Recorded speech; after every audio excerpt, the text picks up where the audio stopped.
Olá, meu nome é Lorenzo Borges e junto a Augusto Franco e Samuel Paes apresentarei um pouco sobre os crimes virtuais. Atualmente, somos extremamente dependentes da internet, pois é com ela que podemos nos entreter, relacionar, trabalhar, organizar nossa vida financeira, entre tantas coisas, e nem precisamos mais estar em casa para fazer isto. Dessa forma, não há dúvidas que a internet tenha sido uma das maiores invenções das últimas décadas. Contudo, o fato da internet ter um papel fundamental nas nossas vidas atrai a atenção de muitas pessoas mal intencionadas que podem utilizar desta ferramenta como uma maneira de tirar vantagem de outras pessoas. Normalmente são vítimas dos cybercrimes as pessoas mais leigas ou ingênuas com o funcionamento da internet. No entanto, até pessoas muito experientes com recursos da web podem ser alvos desses crimes. Quem pensa que os crimes virtuais são coisa recente está enganado, pois há indícios desses crimes desde 1973, quando John Draper, um dos pioneiros da ciência da computação, utilizou de um apito de plástico para acessar um satélite para ligações de longa distância, visto que ambos adotavam a mesma frequência de comunicação, 2600 Hz. Dessa forma, Draper podia fazer ligações sem precisar pagar por elas. O hacker foi preso durante 5 anos, o que não o impediu de exercer influência no mundo, como ao ensinar técnicas de phone phreaking a Steve Jobs e Steve Wozniak, posteriormente fundadores da Apple Computers. Não todos, mas muitos cybercriminosos visam obter dinheiro e grandes crimes são realizados tanto por grandes operações quanto por indivíduos sozinhos, que geralmente utilizam de técnicas avançadas ou de uma brecha em uma nova aplicação. São raros os casos de criminosos da internet que não visam lucro. Nesses casos, ou são por motivos pessoais ou até políticos. Os crimes cibernéticos são divididos em atividades criminosas que visam computadores e atividades criminosas que utilizam de computadores para realizar outros crimes. No caso do primeiro, geralmente é envolvido algum vírus de computador e outros malwares. Uma prática comum é utilizar desses vírus para roubar dados pessoais ou bancários, mas também há casos de que há extorsão em que o criminoso pede dinheiro para tirar o malware que ele mesmo implantou.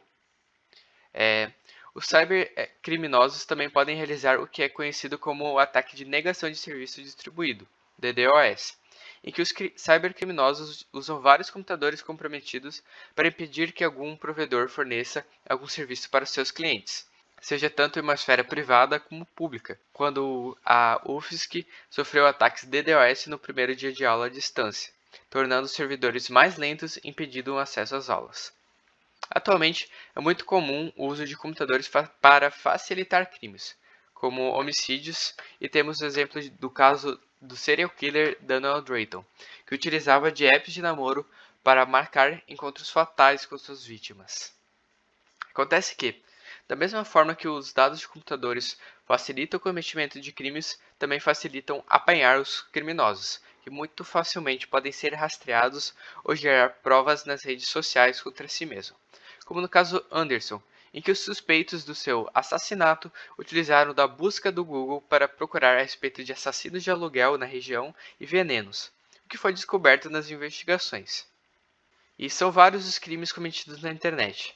Entre eles estão os crimes contra a honra, e esses crimes são muito complexos, visto que é difícil evidenciar qual ato afeta mais o próximo, o que torna confuso este tema abordado quando ocasionado na internet, visto que há dificuldade de encontrar o ofensor devido à possibilidade do anonimato. Entre esses crimes estão a calúnia, injúria e difamação, que estão tipificados no Código Penal brasileiro, e sua prática ocasiona a punição do infrator. Esses crimes estão se tornando cada vez mais recorrentes. Isso se deve muito pela facilidade do acesso à informação com a internet, a oportunidade de poder falar o que bem quiser de alguém em uma posição de segurança, né, como dentro do celular, e também pelo anonimato, como falado antes. O artigo 138 tipifica caluniar alguém imputando-lhe falsamente fato indevido como crime. Nesse caso, se a calúnia correr através de um e-mail distribuído na internet, todas as pessoas que tiverem recebido o e-mail e passarem para frente podem ser envolvidas em coautoria, pois diz que a mesma pena incorre quem, sabendo que é falsa a imputação, a propaga ou divulga. O artigo 139 tipifica difamar alguém, imputando-lhe fato ofensivo à sua reputação. Já o artigo 140 tipifica injuriar alguém, ofendendo-lhe a dignidade ou decoro. Quando houver uma ofensa, caso o ofensor se arrependa, caberá a retratação pública. As penas para esses crimes são de alguns meses ou multa.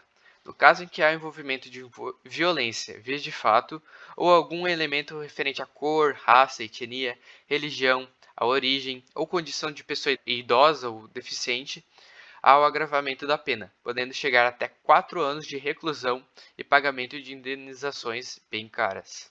Outro crime da internet é o cyberbullying, em que há a prática de intimidação, humilhação, exposição vexatória, perseguição, calúnia e difamação por meio de ambientes virtuais. A incidência maior do cyberbullying está entre os adolescentes, mas ainda há muitos adultos que adotam essa prática. Segundo o Código Penal, cyberbullying se enquadra nos crimes contra a honra citados anteriormente. Entre as práticas do cyberbullying está o jogo Baleia Azul, que em 2017 teve bastante repercussão quando uma adolescente de 16 anos foi encontrada morta em uma represa no Mato Grosso. Ela deixou para trás cartas que falavam do desafio e uma lista de tarefas a serem cumpridas, além de cortes nos braços e nas pernas. A partir de então, uma série de informações começaram a circular sobre o desafio na internet, sendo descoberto que Baleia Azul teria surgido na Rússia e se disseminado nas redes sociais. Usando perfis falsos para não serem presos, adultos desafiam crianças e adolescentes a cumprir uma tarefa diária ao longo de 50 dias. A maioria das tarefas envolve automutilação, como fazer 3 cortes grandes no braço com uma lâmina, fotografar e enviar foto para o curador. Esse curador é o nome chamado para quem tenta convencer a vítima a jogar e ordena a sequência dos desafios. Quase todas as tarefas devem ser cumpridas durante a madrugada, uma forma de tentar evitar que a família da vítima perceba o que está acontecendo. E a última tarefa seria o suicídio. Eu sou Augusto Franco, ele dá continuidade na parte de tipos de cybercrimes, continuando aqui com invasão de dados e chantagem. Bem, o artigo 2 da Lei número 12.737, também apelidada de Lei Carolina Dickmann, define invasão de dados como invadir dispositivo informático alheio, conectado ou não à rede de computadores, mediante violação indevida de mecanismo de segurança e com o fim de obter, adulterar ou destruir dados ou informações sem autorização expressa ou tácita do titular do dispositivo, ou instalar vulnerabilidades para obter vantagem ilícita. Bem, também nessa parte de invasão de dados e chantagem, nós temos o estupro virtual, o artigo 213 da Lei 12.015, que define o que é estupro, define como constranger alguém, mediante violência ou grave ameaça, a ter conjunção carnal ou a praticar ou permitir que com ele se pratique outro ato libidinoso. Então, quando a vítima é coagida por meio do ambiente virtual a produzir conteúdo sexual, seja sob ameaça de ter fotos íntimas reveladas, ou ela ou um ente querido com a vida ameaçada, isso caracteriza o estupro virtual. Bem, nós também temos os ransomwares, que são softwares maliciosos que tornam inacessíveis os dados armazenados em um equipamento. Eles geralmente usam criptografia e exigem um pagamento de resgate, ransom, por meio de criptomoedas. Também tem, ali no final de 2020, início de 2021, nós tivemos o primeiro caso de sequestro de membros, usuários do sítio de castidade Cellmate, dispositivo controlado por aplicativo, tiveram seus órgãos genitais sequestrados por hackers. O pagamento deveria ser feito por meio de criptomoeda para ver a liberação do órgão, ou outra forma era serrando o aparelho. Bem, entre os crimes virtuais, nós também temos o phishing, que é uma técnica de engenharia social usada para enganar usuários e obter informações confidenciais, nome de usuário, senha, detalhes do cartão de crédito, etc. Isso pode ser enquadrado como furto qualificado, já que há um emprego de fraude para a obtenção de dados da vítima, e estelionato, que é obter para si ou para outrem vantagem ilícita em prejuízo alheio, induzindo ou mantendo alguém em erro, mediante artifício, ardil ou qualquer outro meio fraudulento. Nós também iremos falar sobre o comércio legal, por exemplo, a pirataria, que é a violação de direitos autorais, que é o uso de obras protegidas pela lei de direitos autorais sem permissão para um uso em que essa permissão é necessária. Também temos a pedofilia virtual, que é a troca de informações e imagens de crianças e adolescentes no ambiente virtual, incluindo quando o conteúdo é gerado por terceiros. Também é coagir menores a produzir conteúdo sexual, apresentar menores a conteúdos sexuais usando meios virtuais, etc. Por sorte, no Brasil, nós temos muitas leis de proteção à criança e ao adolescente. Então, existem várias formas de caracterizar um caso como um caso de pedofilia virtual.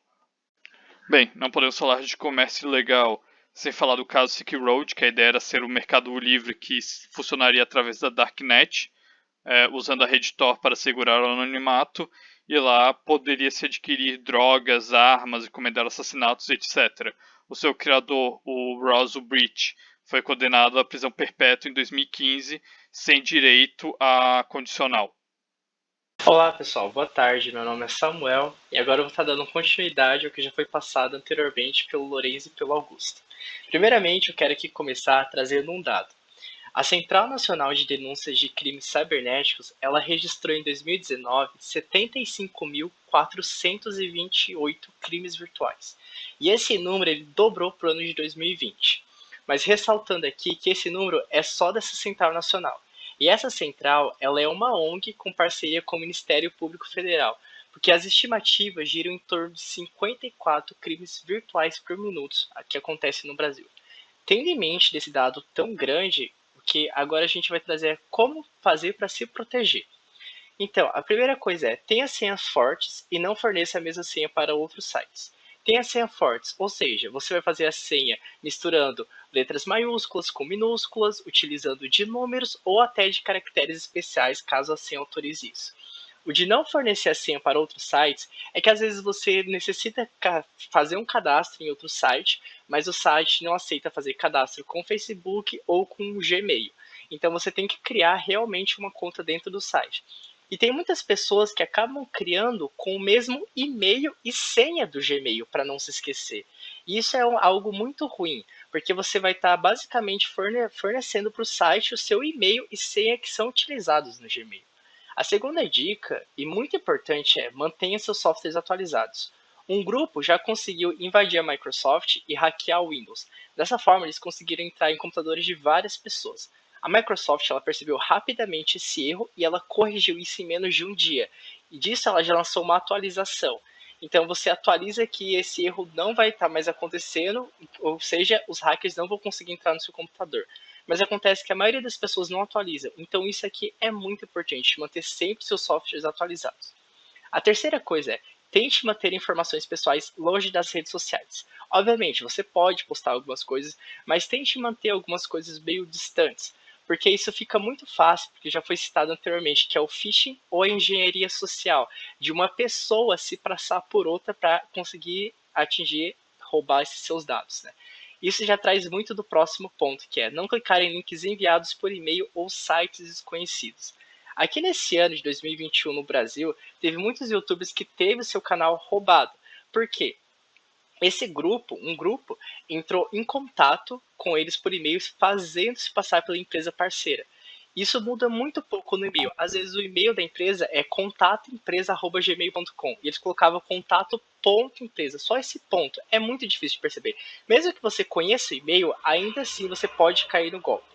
E isso acontece muitas vezes. Você posta na rede social que o seu filho estuda em determinada escola e eles entram em contato por e-mail ou pelo WhatsApp falando que é escola, mandando um link, pedindo para você se inscrever em algo. E isso você não sabe, mas você vai estar dando acesso para eles roubarem os seus dados. Então, muito cuidado sobre isso. E o último ponto, que é algo assim mais avançado, é uma suíte de segurança fornecida por alguma empresa. Ou seja, você pode contratar um serviço privado, né, caso você queira se sentir mais seguro. Pensando então, caso você já tenha sido uma vítima, como você pode agir? Em primeiro ponto, que a gente tem que saber, nós estamos assegurados por lei, ou seja, todos esses crimes que foram citados, você pode ir atrás dos seus direitos e recorrer. O primeiro aqui que a gente trouxe é a exploração sexual de menores. Isso tem no ECA. Aqui, outros, ameaça de morte, extorsão, calúnia, difamação, injúria ou falsa identidade, é assegurado isso no Código Penal. E por último a gente tem a lei famosa, que é a Lei Carolina Dickmann, que foi sancionada em 2012. que foi quando a atriz teve seu computador invadido e teve suas fotos íntimas divulgadas. Então essa lei traz isso sobre a invasão de computadores e tem alguns outros artigos. Sabendo então que você tem essas leis que te asseguram, tá, como você deve agir? Como fazer o passo a passo? Primeiro, colete todas as informações. Vamos dizer, por exemplo, que alguém te ameaçou de morte. Colete essa informação, tire print rapidamente, porque daqui 30, 20, 15, 10, talvez 5 minutos ou até menos, a pessoa já pode apagar aquela mensagem e você não tem como comprovar que isso aconteceu. Então tem essa volatilidade muito grande das coisas da internet. Então colete rapidamente. O segundo ponto é registro dos dados coletados. O que você vai fazer? Pegue toda essa informação, esse material, e leve para um advogado. E vá você e o advogado junto no cartório. O cartório, você pode fazer uma ata notarial. Essa ata, ela vai dar veracidade para todas as informações que você está levando. Para esses prints, essas fotos, e depois você vai fazer o boletim de ocorrência. Tendo essa atas em mão, você vai dar muito mais poder para esse boletim, porque ele já foi reconhecido no cartório como verdadeiro, ou seja, ele já foi reconhecido como algo que tem veracidade. É algo super importante. Esse segundo passo, ele pode ser pulado, mas é muito recomendado que seja feito, né? Porque, como disse, o seu boletim de ocorrência já vai ter um poder muito maior. Aqui é muito importante ressaltar o que? Essas leis que te asseguram que você pode e deve acabar denunciando isso e sobre esse passo a passo. Porque na internet, as pessoas que acabam cometendo esse crime, elas cometem no anonimato. E isso faz trazer uma sensação de impunidade, que não vai, essas leis não vão chegar e não vão punir ela. Isso é muito importante que aconteça, que as pessoas saibam que elas estão asseguradas, que esses códigos penal, ECA, que seja, que é para o mundo físico também, tem para essa parte virtual. Caso você sofra algum desses crimes em modo virtual, você deve denunciar. E talvez assim a gente consiga baixar bruscamente aquele dado que eu falei no início, que é muito grande. Então é isso, pessoal. Muito obrigado pela atenção.